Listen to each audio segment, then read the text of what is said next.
Coca Cola gets boozy in Japan. It took over a century, but Coca Cola is finally dipping its toes into the alcoholic beverages market. The catch? Only in Japan. With health-conscious people now shunning sugar, dismal soda sales have prompted the company to branch out with more innocuous drinks.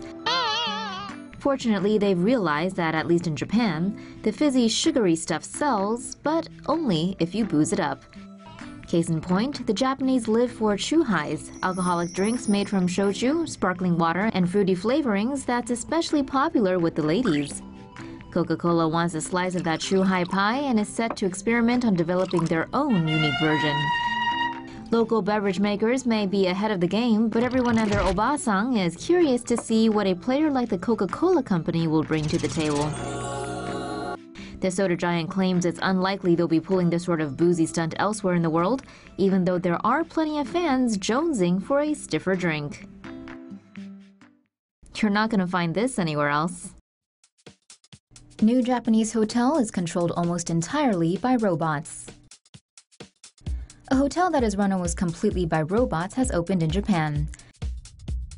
The Henna Hotel, which means weird hotel in English, has opened in Nagasaki.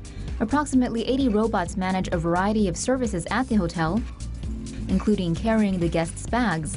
Rooms also use facial recognition to allow patrons entry instead of a key. There are also plans for drones to be used to bring meals to guests in the future. A high-tech system also gauges how hot or cold guests are and adjusts the temperature accordingly. There are only roughly 10 human employees at the hotel who monitor security and cleaning services, reducing costs for human staff by 3/4.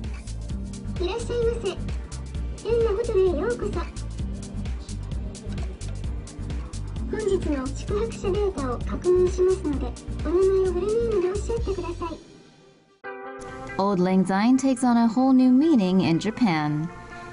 A Japanese security firm is working on a music drone to help curb the crazy overtime Japanese workers put in. Overwork in Japan is a major health and societal problem. The drone by Taisei will reportedly play Scottish folk song Auld Lang Syne whenever it's time to punch out. It will perform sweeps of office buildings, and should it detect workers staying late, it'll let rip with a popular New Year song.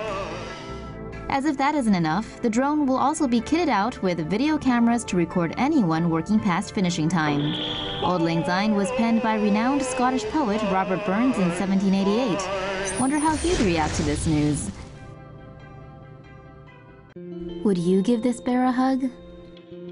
A new species of water bear has been discovered in, of all places, a Japanese car park. Writing in the journal PLOS1, scientists designated the new species of tardigrade as Macrobiotis shonaicus.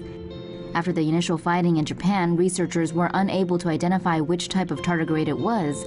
Reportedly, 20 new species are found annually. They bear resemblance to some other species of tardigrade, but the new species is noted for its unique eggs. These have lengthy tentacles and a solid exterior. Researchers also noted the creature's mouth, which has 3 circular layers of teeth. The research was carried out by scientists in Japan and Poland. Oh dear. When Japanese male macaques were spotted mounting female sika deer back in January, some passed it off as misdirected mating. But when it became clear females were getting in on some of the action too, one thing's for sure. Macaques really like to do it with deer. The question on everyone's minds, though, is why? Adult male macaques apparently don't like their adolescent female counterparts, so the ladies in heat end up turning to another species for satisfaction. They thrust and grind their lady bits on the backs of their stag mates, which only tolerate them because they get groomed in return. That must be some good grooming, because the females can get pretty damn excited, with some rude ones even stealing someone else's stag. They're also very demanding and have been known to throw massive hissy fits if Bambi doesn't want to give it. Wild Japan, indeed.